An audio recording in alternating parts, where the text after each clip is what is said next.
Someone from one Igbo state is saying I cannot marry this person from another Igbo state. Yes. Just like when someone saying if you see I don't be the same person and if you see snake, kill the snake. I don't know the kind of wickedness That. But I think I actually took a cue from that. When I say snake and I'm the same person, I married them the same person. So we go. I don't understand why people can think like that to say, oh, because I'm from, let's say someone is from Ekiti and the other one is from Ogun State and they are both Yoruba. They say, no, Ekiti State cannot marry Ogun State. Or say for example, we are not Yoruba, but there is a usual stereotype that is attached to Ijebu men. Yes. Ijebu. To Ijebu. And or Ondo men. Why that is. Yeah. And then they say, no, don't marry from there and don't marry from there. So it's just like we by ourselves are becoming racist in our own tribe. So it's now tribal racism. Black on black racism.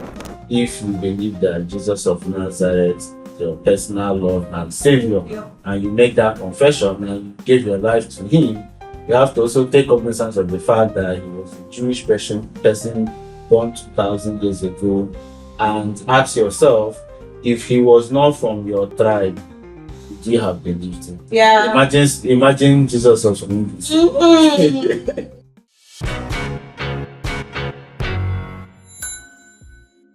Hello guys and welcome to the Spring Class Podcast. So what are we talking about today? Is it intra or inter-ethnic marriage? I will explain, but I think I will go more with intra-tribal. Intra-tribal marriages. Okay, I think I will go more with intra-tribal marriages. See your talk. Marriages that happen within the same tribe. Yeah, within the same tribe. So be it Yoruba, Igbo, Hausa. Yes. Discriminations, yeah? Yeah, so we focus more on not the all the. You know, people marry tribally. But now we're focusing on the discriminations that happen within tribe.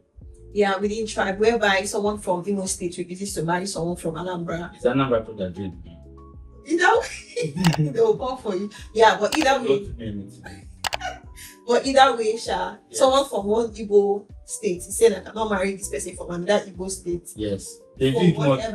They do it more to Ebony people. It's true. Yes. They do it more to Ebony. I feel like the kind of stereotype that's been attached to Ebony people from Ebony state. Yeah, so growing up, I remember somebody said that if you go to Ebony, you see a man backing yam. Jesus. For farm. Sorry guys, this is not true. No, I've never seen. But I've never got.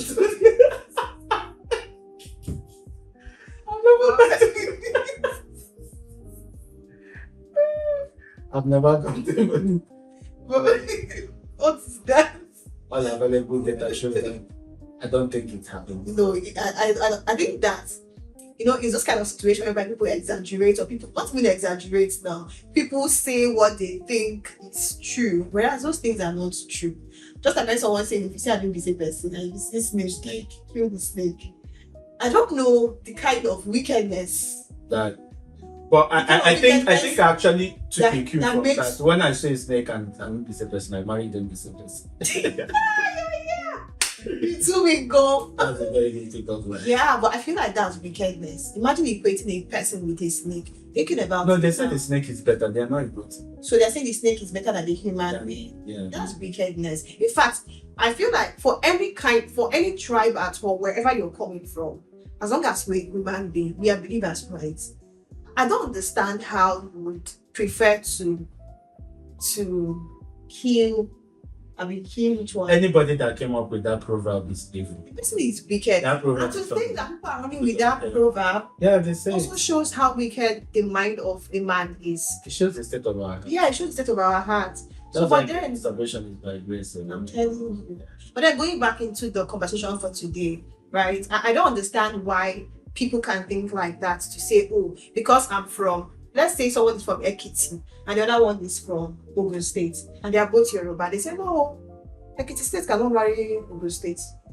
Or say, for example, we are not Yoruba, but there is a usual stereotype that is attached to Ijebu men. Yes. Ijebu To Ijebu. and or Ondo men. I don't know why that is. Yeah. And then they say, no, don't marry from there and don't marry from there. So it's just like we by ourselves are becoming racist in our own tribe.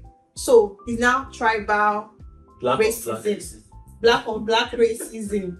And it doesn't even make sense. Because if you begin to ask the reason, I am very intentional about purpose. When you begin to ask what is the purpose for this thing you're saying, you will realize that there is no proper reason that makes sense to why someone would say, don't marry someone from Enugu if you're from Anambra, or Enugu, don't marry someone from Imo State. It doesn't even make sense to me. It shows that to an extent we are not in touch with our reality. Do you get? Or we don't know the purpose for why we want to do what we are doing. Because why? Why would you want to? So to give a small context, some of these states were created maybe in 1991. In fact, before Abia State and Imo State was the same state. Yeah, right. They were under the same state. So this wasn't a problem of history. It was a problem of artificial discrimination. Mm-hmm. Yeah, in a sense that many of these states were under the old Eastern states, even with some South states. They were under the old Eastern region, and they were together. After the Civil War, that states were created. So you can imagine somebody saying that somebody from Anambra saying they don't marry people from Imo states. And you are asked, when was Anambra created? That is kind of different. So it's not even a difference of maybe difference in dialect. Saying, oh, these people speak Igbo like this, I will speak Igbo like this. It's based on states that were just created the other day. Yeah. States that were just created the other day. And if you look at this state, for example, I know that I grew up in Igbo. Which is the boundary state. Is the town that it has the boundary with is Amoka. Sometimes people don't know the difference between where Amoka starts and where we started. They have similar cultures, they have similar beliefs, their language is similar. So they are very closely related. But imagine somebody like, coming from Amoka and saying, oh, we don't marry people from Imo State. When the boundary is not even just cross and then see this. It's not even that obvious. It's not even that significant. So yeah, I think people always look for reasons for us versus them. And these reasons doesn't make sense. I know someone that the mom has actually told her not to marry out of their own, what's it called? Village. Oh yeah, there are people like that. Not to marry out of their own village because she herself did not go out. So she married from the same village. So in her head, it feels like we are brothers and sisters. So you too, don't marry outside of this village. See, let me tell you something. If you're someone going through that, I feel like it's high time you have a conversation, because yes, you need to have the conversation. There is this story in the Bible where someone was cursed. And God said something. He said, until you're ready to break the yoke from your neck, then you'll be able to move forward. There are some conversations that when you hear it, you know that it is you that will remove that yoke from your neck. If you don't remove it, they will keep telling you what and what not. Because if you look at the reason, just imagine, don't go out because I did not go out. And said I will look like my brothers and sisters. We help ourselves. Where is that coming from? As a Christian, how? So yeah, it does happen where people say that they don't marry people from other villages. And sometimes I actually think somehow it affects the women a lot, because they are dating, they don't really have the choice of choosing. So it's always hanging over their head that when they meet people, first question is that, are you AA or AS? And the second question is, where are you from? Even the same states, they don't even mind, and you just end up raising people that are angry and bitter. This is actually very common now. I don't know the data, but it is very common. Is it for you to see a lady who, after talking to you in a while, and she will tell you that her marriage, that she was supposed to get married to somebody that it ended, and you ask, okay, what happened? They don't marry from somebody from that state. And they've been together for 2, 3 years, 4 years. They've been building life together. I'm not talking couples that are doing long distance relationship, like couples that are literally have been dating for 4 or 5 years, been living together. And when it's time for them to marry, the first question They're they will living ask, together before marriage. wait, man.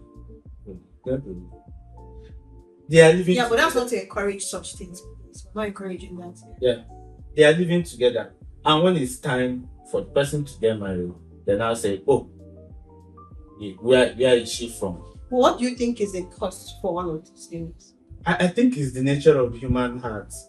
Sometimes people always look for reasons to exclude other people, or people always look for reasons to say we are different from these people, or we are better than these people, or these people are not. Is I better my neighbor? I better pass my neighbor mentality. I think it's not even a bit. So if it is, because it feels like we from this tribe are better than those from that tribe. That's pride. but every aspect of their life, they are okay with these people. They can be friends with people from another state. Because marriage requires commitment.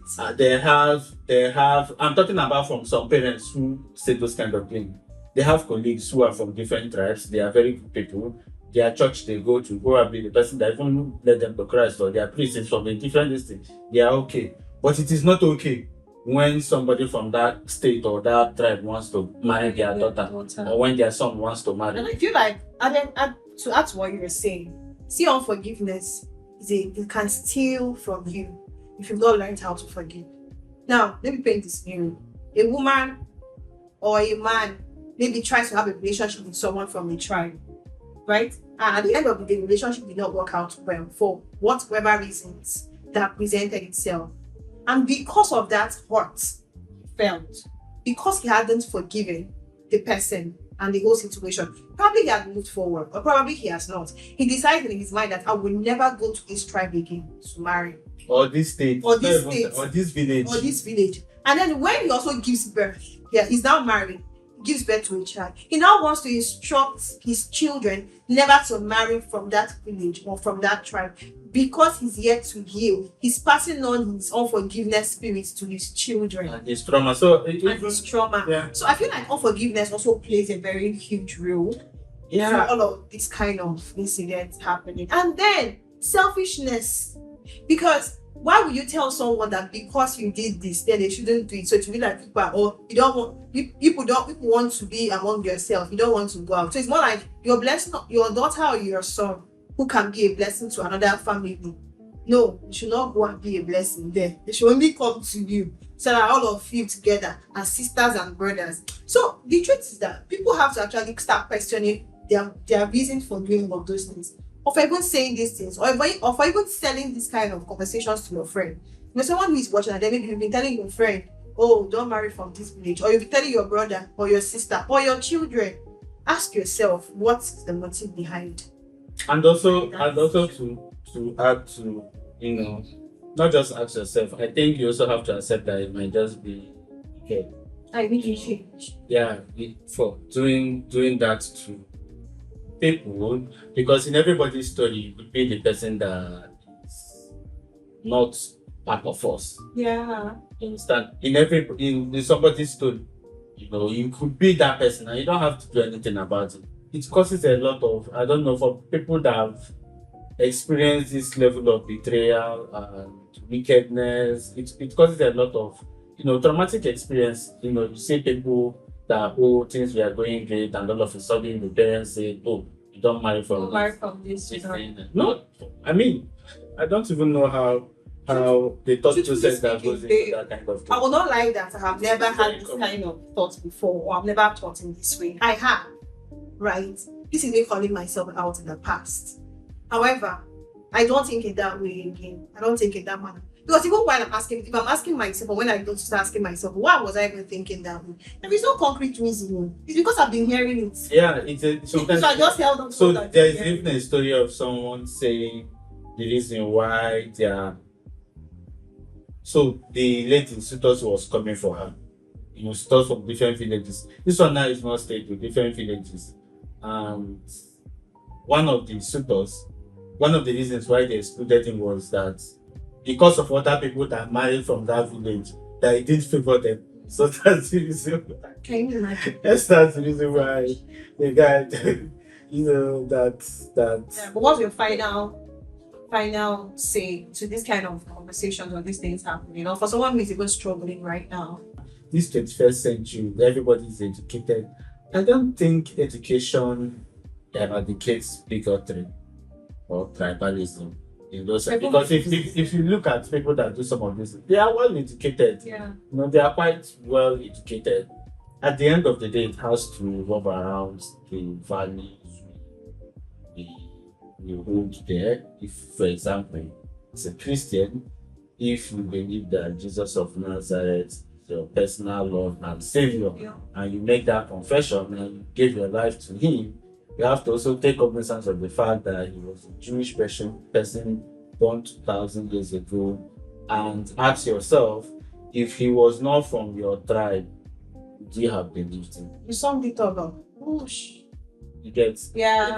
Imagine Jesus of English.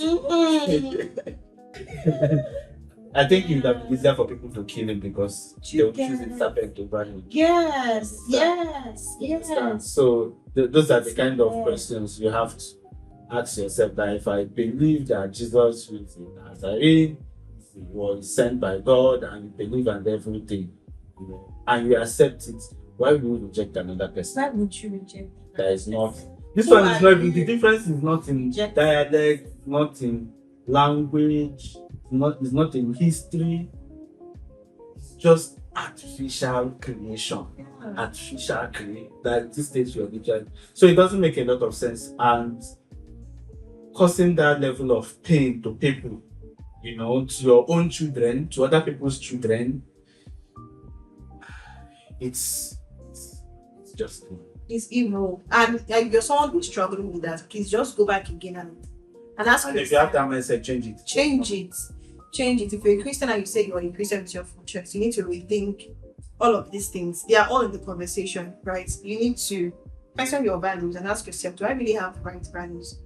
And then in your belief system and that thing you've held so dear, who sets the standard for you? And you set the standard for yourself, and you're also the one struggling with the standard you have set for yourself. So yeah, let's be human. Let's love people, whether from any tribe, whether from your state, not from your state, from your ethnic group or not. Just be compassionate and kind and loving towards other people, and stop trying to make people hold on to your belief system as against their happiness or decision. Okay. Yes, thank you. Thank you for watching. Yeah, so please like, share, comment, See you next time. ask questions. See you next time.